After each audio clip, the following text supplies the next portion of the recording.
Përshëndetje të nderuar zonja dhe zotrinj, ja ku po ritakohemi sërish të sonte me mua Tirona Lilin për të ndarë një analizë time që unë dua ta bëj në fakt rreth një bisede që isha duke e dëgjuar të një sqarimit, të një nga sqarimeve në fakt të Mateos edhe Brikenës. Ju e dini shumë bukur që Mateo dhe Brikena kanë patur një krisje në marrëdhënien e tyre, një krisje që erdhi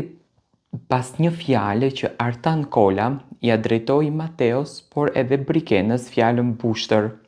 Tani, fjala bushtër, kur u përdor nga Selin, u komentua jashtëzakonisht jashtë në momentin që Selin ja tha Juelës dhe u përfol shumë, do me thënë si një ndër fjalët më të rënda të përdorur në formate të këtilla. Brikena ishte prekur në këtë momentin dhe ishte prekur më shumë edhe me Mateon, i cili nuk e kishte mbështetur atë debat që Brikena kishte bërë, do me thënë kundër drejt Artanit, Rogertit edhe Mirit, kështu le ta themi. Por nga ana tjetër, Mateo ishte mërzitur jashtëzakonisht shumë me Brikenën për vazhdimin e lojës që Brikena kishte bërë ditën e sotme. Tani, shumica prej jush do ta gjykoni Mateon si një djalë përndjekës, si një djalë që nuk e lë rahat Brikenën, si një djalë që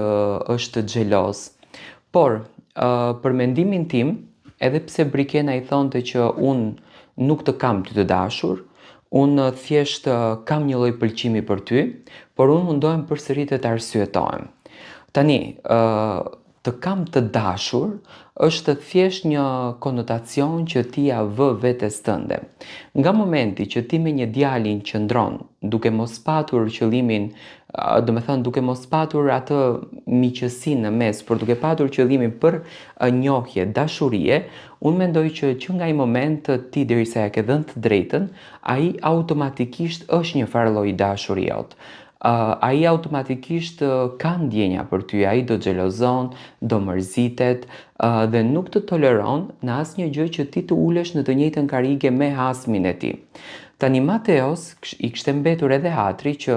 Brikena fillimisht nuk e prishi lojën siç e thash, edhe që do me thënë i kishte pëlqyer në një farë mënyre që të qëndronte brenda në kuti me Rogertin dhe pas 10 herë që Brikena i kishte thënë Rogertit që mos i bën këto lëvizje dhe këto veprime brenda kutisë së të dalë, atëherë do me thënë e kishte prishur lojën. Tani për Mateon,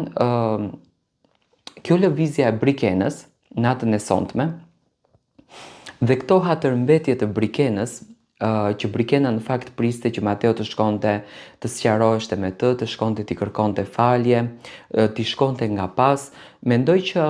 gjatë gjithë kësaj kohe Mateon e kanë lodhur. Çfarë vërejta sonte unë në debatin apo në këtë qartësimin e të dyve?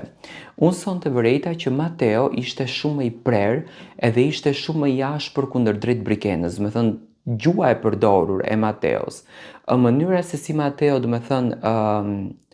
e krijonte debatin me Brikenën, më habiti jashtëzakonisht shumë. Do me thënë më la për të habitur që Mateo kishte gjetur fuqinë që ta godiste në një farë mënyre Brikenën, që t'i thonte ti je fajtore për këtë,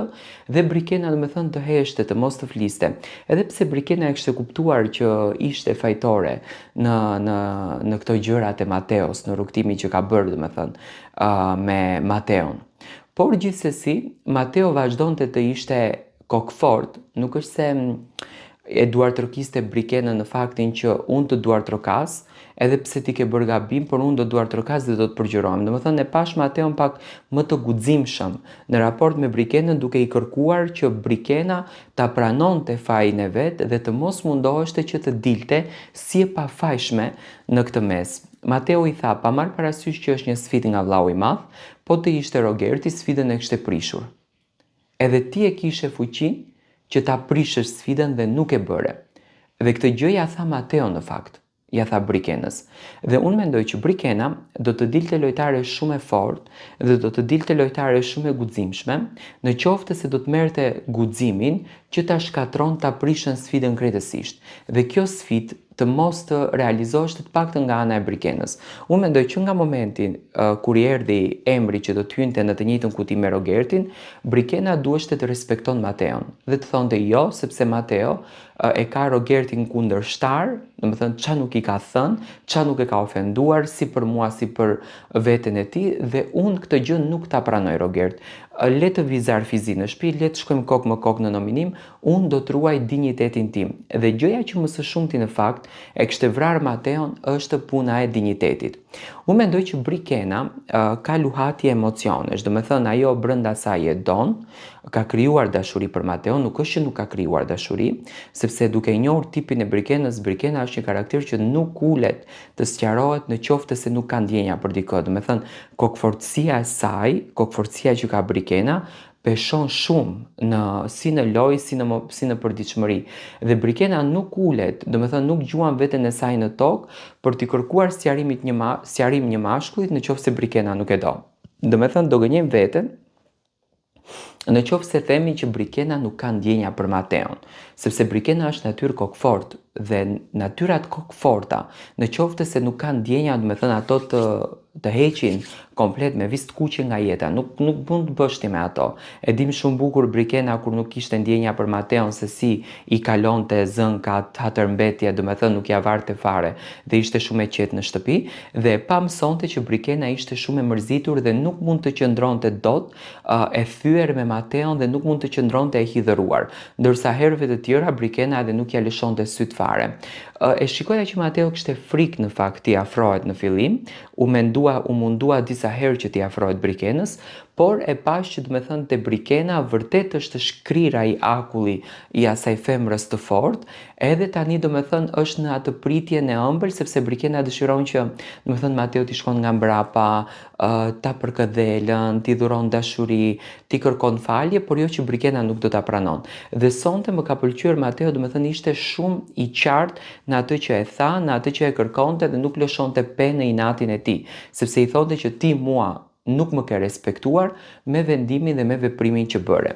Ato të dy u pajtuan. Në një farë mënyrë u pajtuan. Unë e di që Brikena u mundua që ta zbusë situatën, do me thënë e mori në një farë mënyrë e fajin përsipër, filloi që t'i afrohet prap Mateos, nuk e besoj që është në interes të lojës, sepse Brikena e di shumë bukur që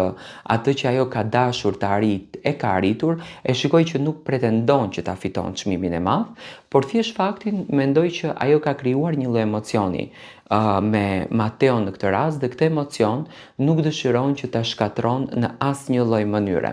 Dua të marr mendimin tuaj në qoftë se e keni parë sqarimin, si u janë dukur që të dy, do me thënë herëve të tjera Mateo ishte më i dobti në marrëdhënie, tani e shoh Brikenën shumë më të dobët, ndërsa Mateo e shon në atë fuqinë e mashkullit që realisht një burr duhet ta ketë në një çift. Dua të marr mendimin tuaj.